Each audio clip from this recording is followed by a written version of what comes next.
আমাদের পরিষ্কার পরিচ্ছন্নতা অভিযান ছিল উলিপুর পৌরসভা এবং হসপিটাল। দুর্ভাগ্যজনক হলেও সত্য যে অনেক দিন ধরে পৌরসভার রাস্তাঘাটগুলো ঠিকমতো পরিষ্কার করা হয়নি। ড্রেনেজ যে ব্যবস্থাপনা ছিল এটাকে ভালোভাবে কাজ করা হয়নি এবং হসপিটালের ভিতরেও পরিষ্কার পরিচ্ছন্নতার অবস্থা খুবই খারাপ ছিল।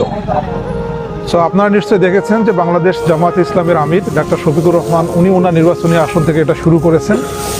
তারই ধারাবাহিকতায় আমাদের যে একটা পরিচ্ছন্ন উলিপুর গড়ার প্রয়াস, এইটার অংশ হিসাবে আমরা আমাদের আজকে পরিচ্ছন্নতা শুরু করেছি।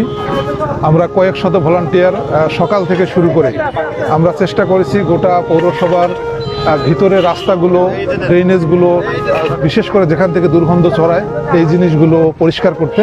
পুরো ড্রেনেজগুলোকে কীভাবে ওয়েল কানেক্টিভিটি করে আমরা পানির সময়, বন্যার সময় বা বৃষ্টির সময় যে আমাদের ঝামেলা হয়, এই পানির ঝামেলা থেকে আমরা কী করে মুক্তি পেতে পারি।